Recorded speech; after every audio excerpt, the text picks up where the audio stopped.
오늘 본문을 들어가기 전에 지난주에 말씀드렸던 내용을 간략하게 요약을 해보겠습니다. 지난 주일에는 그리스도 예수의 종이라는 내용에 대해서 말씀을 드렸죠. 그 종이라는 그 개념이 물론 신약에서는 그 노예라는 개념과 비슷하기 때문에 그렇게 긍정적인 표현은 아니지만은 성경 전체를 볼 때에는 구약에서부터 쭉 보면은 하나님께서 택하신 하나님의 도구라는 거죠. 그런 의미에서 우리가 다 그리스도 예수의 종으로서 주님의 뜻에 기쁘게 순종해야 되겠다. 그런 내용이었습니다. 오늘은 1절과 2절을 보는데요. 성도에 관한 내용을 조금 중점적으로 얘기를 드리고 은혜와 평강에 관한 내용도 말씀을 드리도록 하겠습니다. 먼저 1절입니다. 그리스도 예수의 종 바울과 디모데는 그리스도 예수 안에서 빌립보에 사는 모든 성도와 또한 감독들과 집사들에게 편지하노니라고 되어 있습니다. 다 아시는 것처럼 빌립보서는 바울이 쓰신 서신서로 되어 있죠. 근데 바울이 바울과 디모데는 하면서 디모데를 같이 소개를 합니다. 예수 그리스도의 종이라고 소개를 했는데요.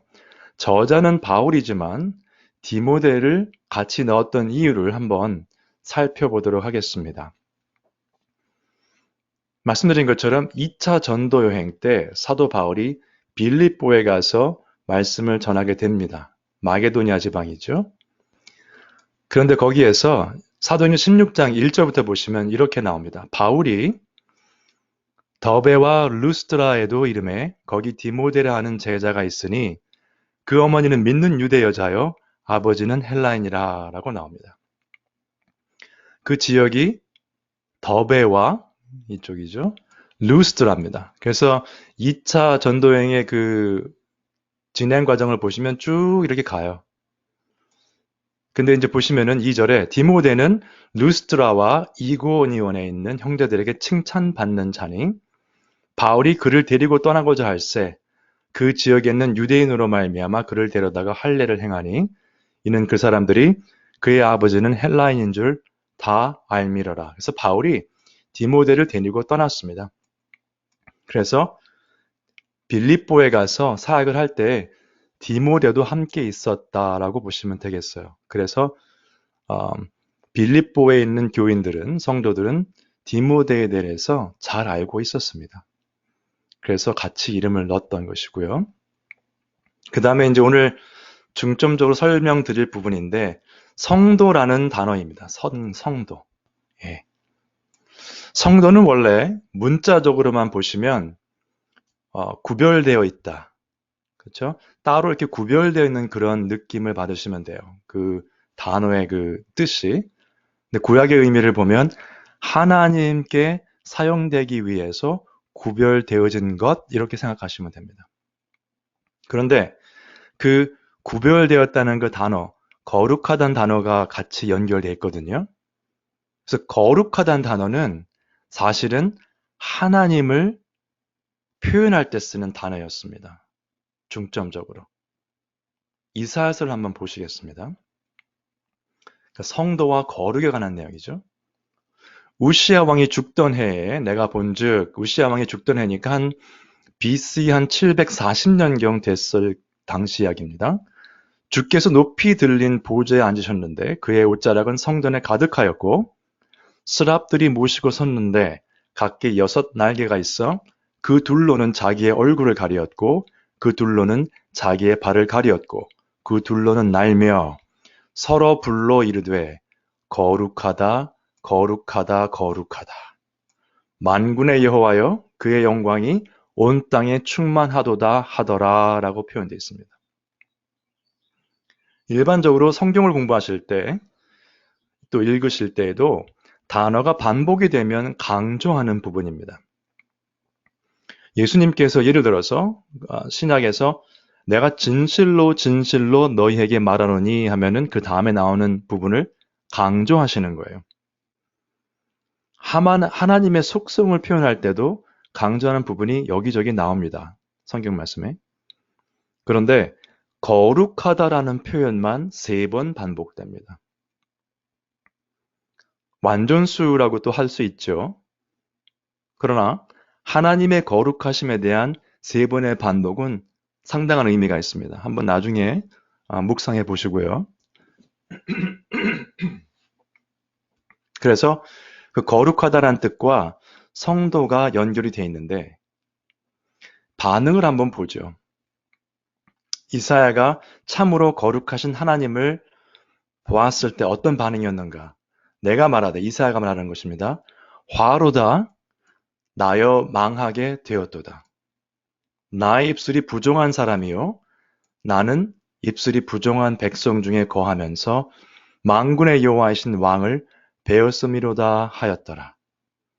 자기의 죄된 모습을 보게 된 것이죠. 이스라엘 민족들은 보통 선지자를 말할 때 이사야를 가장 거룩했고 훌륭했던 선지자로 생각을 합니다. 그런데 그 훌륭했던 이사야가 하나님의 거룩하심을 보았을 때 자기의 죄를 깨닫고 회개를 하게 된 것이죠. 여러분은 어떠세요? 말씀을 읽으시면서 묵상 가운데 하나님의 거룩함을 대면했을 때 어떠한 반응을 보이십니까? 당연한 반응은 이사야와 같이 자신의 죄된 본성을 깨닫고 회개하는 것이 맞습니다. 그러나 이 세상에는 하나님의 말씀을 대면하면서도 하나님의 영광에 대해서 말씀을 들으면서도 마음에 아무런 반응이 없는 사람들이 너무나 많습니다. 안타까운 것은 교회를 다니는 분들 가운데도 그런 분들이 많다는 거예요. 그렇기 때문에 말씀을 들어도 가슴에 찔리지도 않는다는 것은 하나님의 은혜를 구하며 정말 울면서 기도하셔야 합니다. 내 마음에 아무런 반응이 없다. 하나님의 말씀이 선포되는데 아무런 감흥이 없다. 이것은 참으로 심각한 문제입니다. 계속해서 보죠. 회개를 했을 때 이사야가 회개를 했습니다. 그때의 그 스랍 중에 하나가 부젓가락으로 제단에서 집은 바 핀 숯을 손에 가지고 내게로 날아와서 그것을 내 입술에 대며 이르되 보라 이것이 내 입에 닿았으니 네 악이 제하여졌고 네 죄가 사하여졌느니라. 진정한 회개가 일어나면요. 하나님의 은혜로 일어났기 때문에 결국 하나님께서 죄의 사함을 허락해 주십니다. 회개가 없이는 죄의 사함을 받을 수 없다는 거예요. 그럼 여러분의 신앙생활을 쭉 돌아보시기 바랍니다. 과연 나는 거듭남의 순간이 있었는가? 그리하여서 하나님께로부터 죄의 사함을 받고 이 자리에 앉아 있는가 한번 생각해 보시기 바랍니다. 요즘 세상에는요, 습관적으로 교회에 나오고 습관적으로 말씀을 듣는 분들이 많습니다. 온라인에 가시면은 수많은 설교들이 있기 때문에 주중에도 들으실 수 있고요. 많은 경우에 내가 위로를 받기 때문에 그런다고 말씀들 하세요. 그러나 진정한 회개로 인한 죄사함이 없이는 그 말씀 가운데 오늘 2절의 말씀 드릴 내용이지만 참 평화가 올 수 없습니다. 잠시 뒤에 그 부분은 좀 더 설명을 드리죠. 그래서 회개하고 죄사함을 받은 이사야의 반응을 또 한번 보겠습니다. 내가 또 주의 목소리를 들으니 주께서 이르시되 내가 누구를 보내며 누가 우리를 위하여 갈꼬 하시니 그때 내가 이르되 내가 여기 있나이다. 나를 보내소서 하였더니 라고 되어 있어요. 자원해서 하나님의 말씀에 순종하는 모습입니다. 정말 어쩔 수 없이 힘든 상황이 돼서 순종한 것이 아니고요. 회개하고 죄사함을 받은 순간 즉시로 일어난 반응이죠. 자원하여 순종한다. 하나님께 순종한다. 지난주에 배우셨던 그리스도 예수의 종, 그 모습이 여기서 나오는 것입니다. 이 말씀은요, 우리가 다 신학교를 가서 목사가 되고 선교사가 되라는 말씀이 아니에요. 하나님의 뜻은 우리의 삶 구석구석에서 실천할 수 있습니다. 조금 후에 장로, 그리고 집사에 대해서 조금 다루면서 그 내용을 말씀드리겠습니다. 모든 성도라는 말씀, 이제 설명을 좀 드렸죠? 그러면 한번 생각해 보실 질문을 드리겠습니다. 하나님을 표현하는 거룩이라는 단어로 인해서 생긴 성도예요. 우리가 지금 성도라고 부름을 받습니다. 얼마나 귀한 이름인지 몰라요. 여러분, 이사야의 예에서 보신 것처럼 하나님의 거룩하심을 보았을 때 이사야는 회개를 하고 변화를 받고 죄사함을 받고 그런 일들이 일어났죠. 여러분들 한 분 한 분이 성도이신데 성도로서 세상에서 직장 생활을 하시고 사업을 하시고 가정을 돌보시는데 여러분들 가운데 여러분들을 보는 다른 사람들, 하나님의 거룩함을 보이시는 여러분, 그 빛을 발하시는 여러분들을 보는 믿지 않는 자들이나 같이 일하는 사람들이나 종업원들이나 그런 사람들도 여러분을 보신 가운데 변화가 일어나는지요? 여러분을 보시고 아, 이 사람은 다르구나. 그런 반응이 일어나는지요? 한번 생각해 보시기 바랍니다. 몇 년 동안 같이 일했던 사람들한테 나 원래 크리스찬인데요. 그랬더니 놀라는 경우가 있다고 합니다. 당신이 크리스찬이었어? 라고 하는 질문을 받으면요. 그럼 뭔가 문제가 있는 거예요. 그동안에 크리스찬으로서 성도의 모습이 안 보였다는 것밖에 안 됩니다. 한번 생각해 보시기 바랍니다. 그 다음에 조금 특이한 점은 모든 성도와 또한 감독들과 집사들에게 편지한다고 썼어요. 사도 바울이. 그래서 어떤 관계인지는 조금 뒤에 설명을 드리고 감독들과 집사들에 대한 설명을 조금 드리겠습니다. 나중에 1장 후반부와 4장에 보시면은 제가 또 설명을 이것과 연관해서 드릴 그 부분이 나오는데요. 그때 가서 또 말씀을 드리기로 하고 일단 지금은 감독과 집사에 관한 내용을 조금 다루겠습니다. 감독과 장로는 성경에서 그 내용을 문맥을 보시면 같은 직분으로 보시면 되겠습니다. 물론 단어는 다릅니다. 에피스코포스란 단어가 감독이고요. 그러니까 그 에피스코폴 처치가 있죠. 그 디노미네이션 중에서 그 다음에 이게 장로교입니다. 프레스비테리언이라고 해서 단어는 다른 단어지만 같은 그런 역할로 보시면 되겠어요. 그래서 장로의 조건이죠. 장로의 조건. 디모데전서 3장인데요. 감독은 책망할 것이 없으며 한 아내의 남편이 되며 절제하며 신중하며 단정하며 자기 집을 잘 다스려 자녀들로 모든 공손함으로 복종하게 하는 자라야 할지며 사람이 자기 집을 다스릴 줄 알지 못하면 어찌 하나님의 교회를 돌보리요. 이건 완벽함을 추구하는 게 아니지만요. 하나님의 말씀으로 가정을 다스리고 부부 관계를 가지고 또 사회생활을 한다면 그 사람은 반드시 이런 조건에 부합된다는 이야기입니다.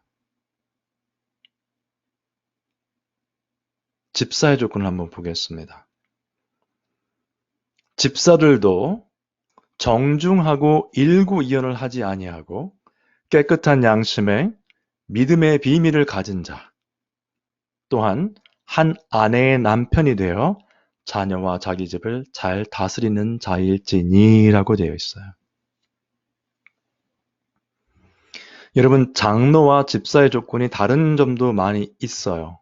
그러나 공통되는 것은 가정에서 그들이 어떻게 처신하는가, 가정을 어떻게 돌보는가, 가정을 어떻게 다스리는가, 그리고 그들의 자녀들, 그들이 어떻게 자라는가를 봐야 된다는 것입니다.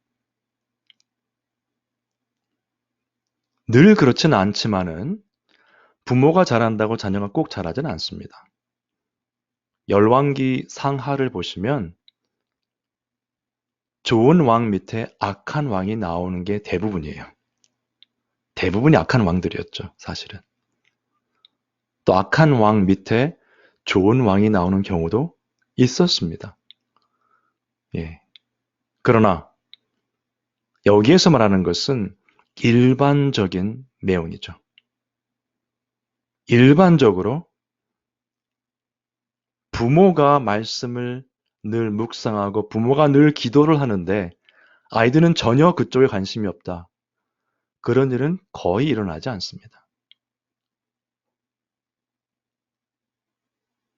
부모가 말씀으로 자녀들을 양육했는데 자녀들이 다른 길로 나간다. 많이 일어나지 않는 케이스예요. 한 가지 보실 것은 일구의연입니다. 집사의 조건 중에.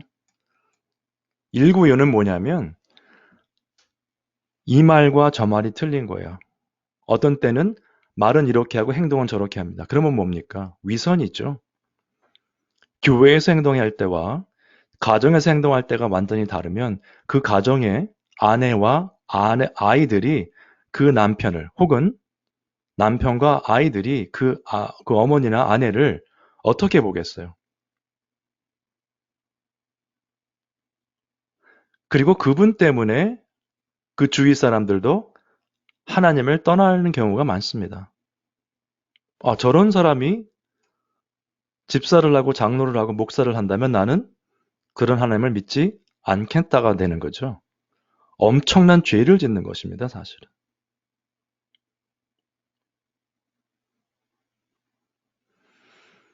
현대 교회 조직은 보통 이렇게 생각합니다. 특히 이제 한국 교회가 그런데요. 성도는 교회에 처음 오신 분들입니다. 교회에 처음 오신 분들은 다 성도예요. 가장 낮은 밑에 있죠. 그 다음에 조금 교육 받으시고 신앙생활 하시면 집사가 됩니다. 여기서 말하는 집사는 안수 집사입니다. 성경 말씀에는 우리가 지금 한국 교회에서 사용하고 있는 서리 집사나 권사와 같은 직분은 없습니다. 아시는 바와 같이. 그래서 안수 집사가 되고요. 그 다음에 교회 주로 나중에 몇 년 섬기고 나서 되면은 장로가 되는 그런 어떤 그 조직이죠. 예, 단계별로 올라가는 조직이 이렇게 쭉 편성이 되는데 그렇지 않아요, 여러분. 예, 설명을 좀 드릴게요. 여기서 보시면 모든 성도와 감독들과 집사들에게 하는 그 부분에서는요, 이 또한이란 단어가 키포인트입니다. 이게 이제 이 헬라어였지만은 영어에 이제 그 도입된 그 단어인데 헬라와 라틴어에서 나온 단어라고 보시면 되는데요. 그 뭐 synchronize 한다 그러죠. 그 올림픽 게임도 그 synchronize swimming 있죠. 그럼 여러 명이 나와서 같은 동작을 하는 그 모습이잖아요. 같이 하는 거예요. 혼자 따로 하는 게 아니고. 그렇죠? 그 synonym 하면은 동의어라는 뜻이거든요. 같은 뜻을 가진 단어들. 그러니까 이 또한이라는 단어는요. 모든 성도에 포함된 감독들과 집사들이에요. 모든 성도들 위에 있는 감독들과 집사들이 아니고 모든 성도와 또한 감독들과 집사들은 함께 편지한다고 말을 한 것입니다.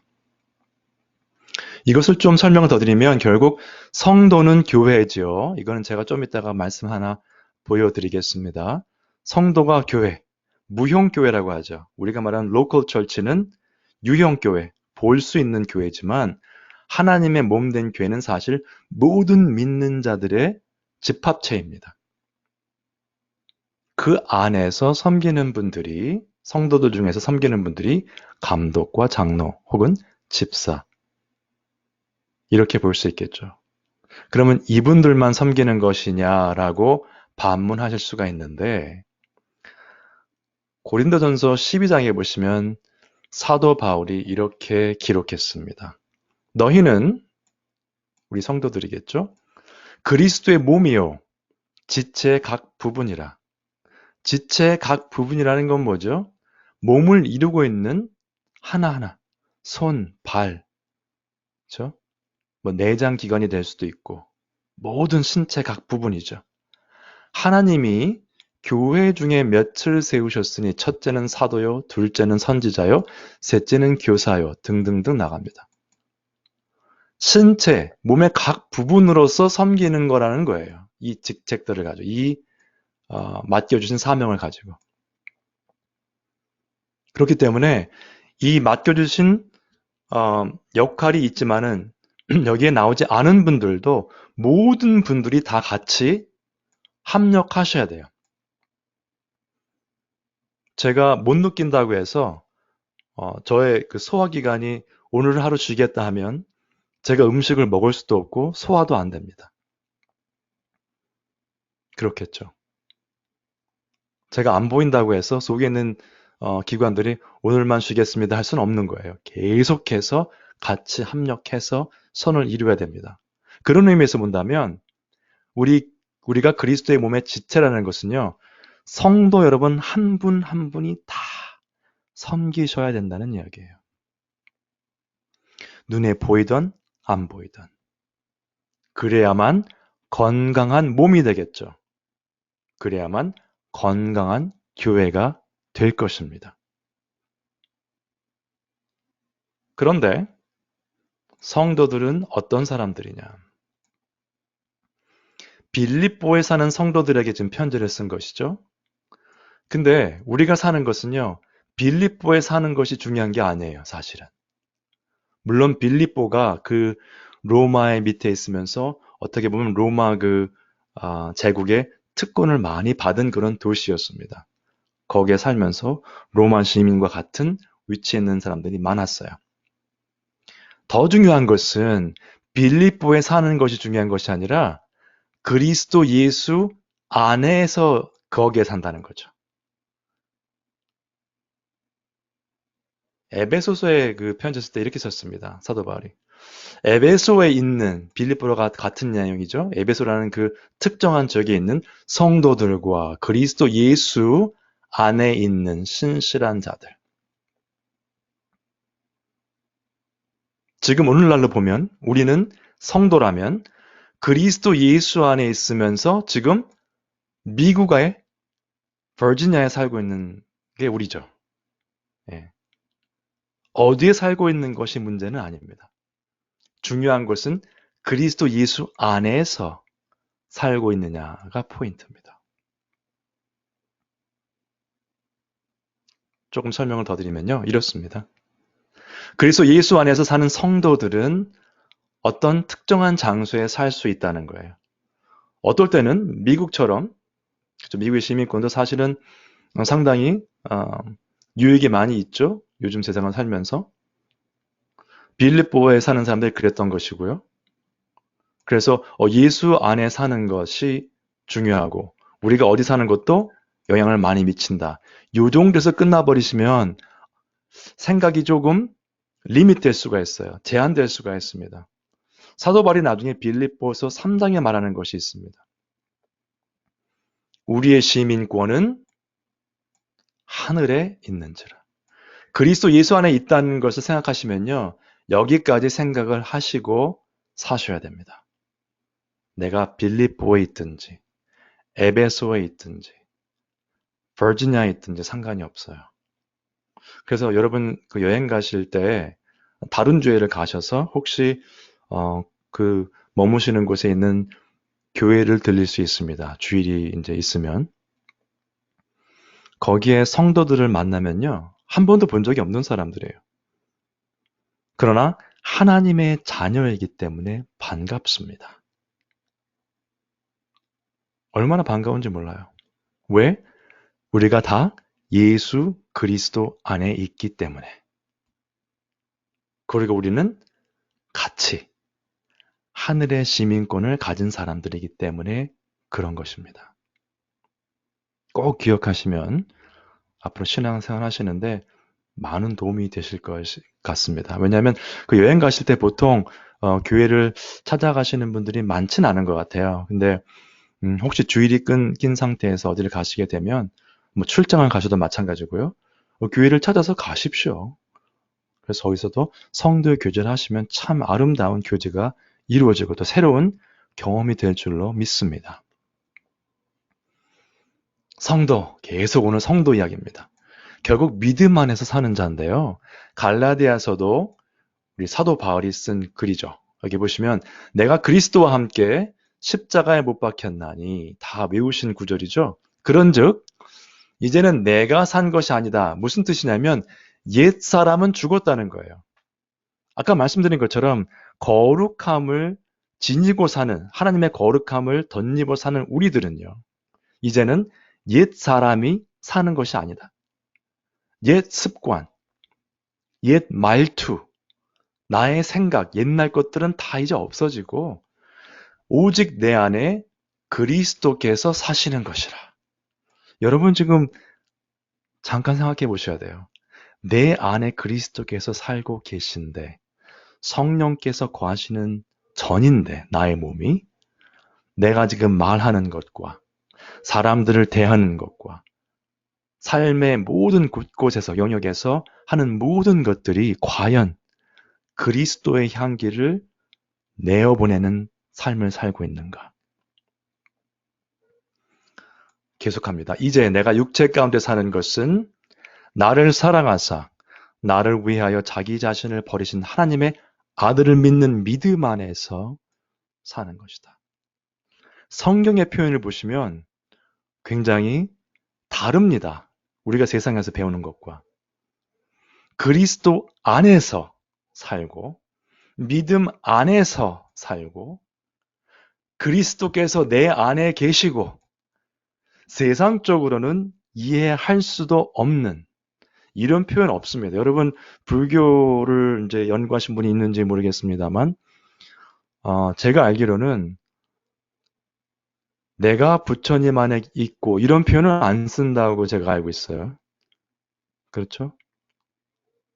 그러니까 이런 면에서 볼 때는 우리 세상에서 가르치는 철학, 종교 이런 것들과 완전히 다릅니다. 그리스도 안에 있다는 거. 그리스도께서 내 안에 사시는 거라는 거. 그리고 내가 믿음 안에서 뭐 나의 믿음, 저 사람의 믿음이 아니라 그 믿음 안에서 산다는 것이에요. 얼마나 놀라운 은혜로운 말씀들인지 모릅니다. 한번 리코딩이 되고 있기 때문에 나중에 또 한번 보시면서 묵상해 보시면 좋겠습니다. 자, 이제 2절로 넘어가겠습니다. 하나님 우리 아버지와 주 예수 그리스도로부터 은혜와 평강이 너희에게 있을지어다. 우리 삶을 살면서 누구나 은혜와 평강을 원합니다. 특히 평강은 이제 peace예요. 평화죠.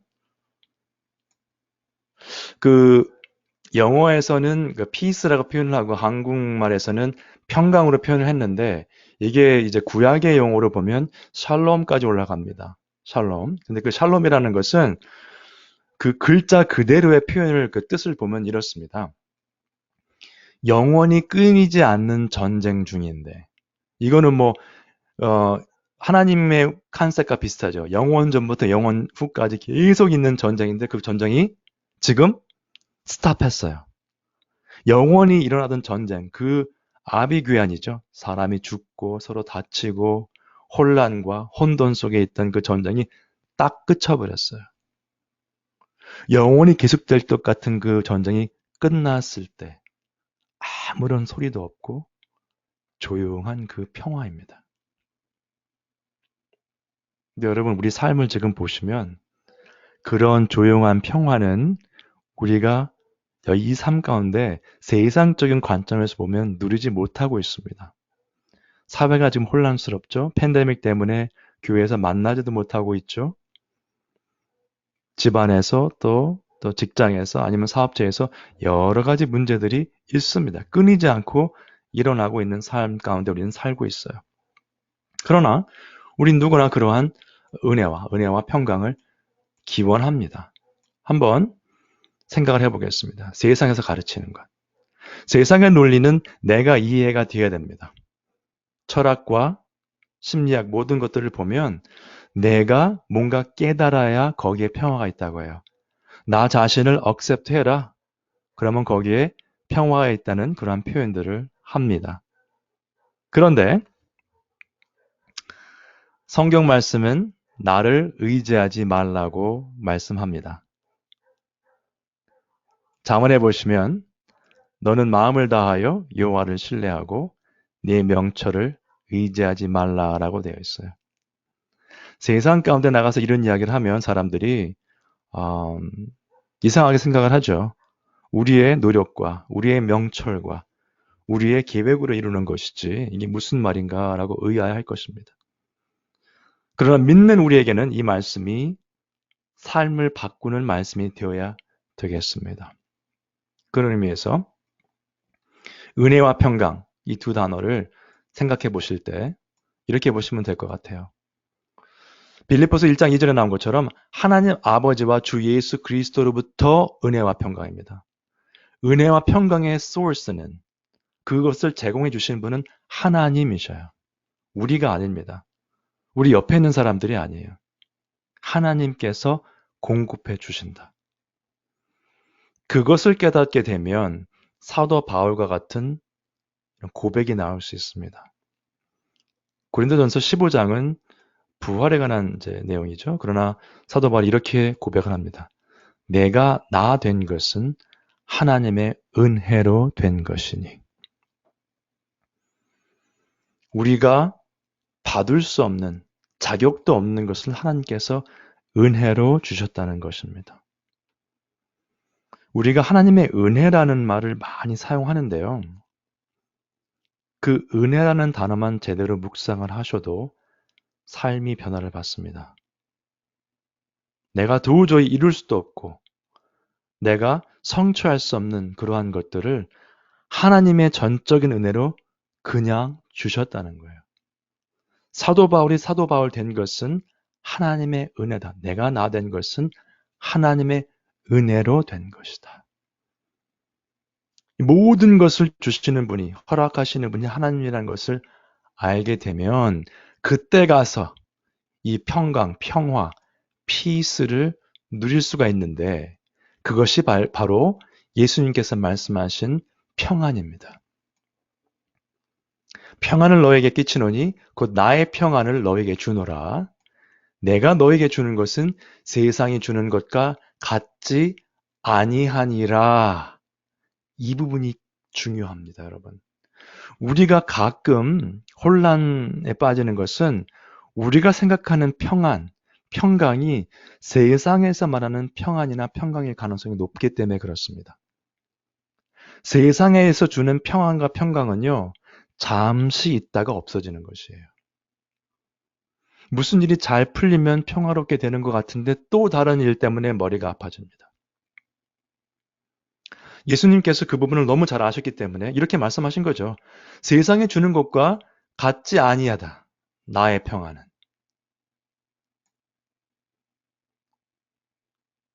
그래서 어떤 선교사님은 뭐 샬롬이 있으십니까? 라고 이렇게 묻는다고 하시는데 그 샬롬을 설명해 주셔야 돼요. 그 샬롬이 그 평화가 그 평강이 세상 사람들이 말하는 평화 평강인지 그렇죠? 성경에서 말하는 평안인지를 우리는 확실히 아셔야 됩니다. 그냥 마음간에 평안이 있습니까? 하시면 당연히 예스할 사람이 없습니다. 세상적인 관점으로 봐도 네라고 대답할 사람 없어요. 그러나 믿는 자라면 예수 그리스도 안에 있는 성도라면 그 평안이 있습니다. 그러면 질문한 사람이 혼란스러워져요. 예, 있습니다 하면 질문한 사람이 혼란스러워져요. 왜? 주위에 지금 볼 때 잘 되는 게 없거든요, 하나도. 근데 그 평안이 있다고 합니다. 왜 그랬을까요? 사도 바울에 보시면은 그게 답이 나오죠. 사도 바울이 빌립보서 쓸 때 매를 맞고 감옥에 갇힌 상태에서 이 말을 한 거예요. 너희 가운데 하나님 아버지와 주 예수 그리스도로부터 은혜와 평강이 있을지어다. 우리는 세상 사람들이 생각하고 세상 사람들이 이해하는 은혜와 평강을 누리는 자들이 아닙니다. 세상과는 다른 은혜와 평강이 우리에게는 있어야 합니다. 그래서 오늘 말씀을 마무리하겠습니다. 우리는 그리스도 예수 안에 있는 성도로서 어떤 직분이 있든지 간에 직분에 관계없이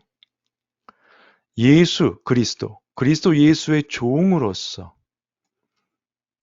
하나님의 뜻을 늘 살피며 빛 가운데 거하기로 늘 다짐하셔야 될 것이고요. 어디에 살든지 관계없이 빌립보에 있던 에베소에 있던 페어팩스 버지니아에 있던 상관없이 그리고 늘 하나님 우리 아버지와 주 예수 그리스도로부터 은혜와 평강이 임한다는 것을 깨닫고 그 은혜와 평강을 누리시며 기쁨 가운데 찬송하시는 여러분과 제가 되시기를 주님의 이름으로 축원합니다.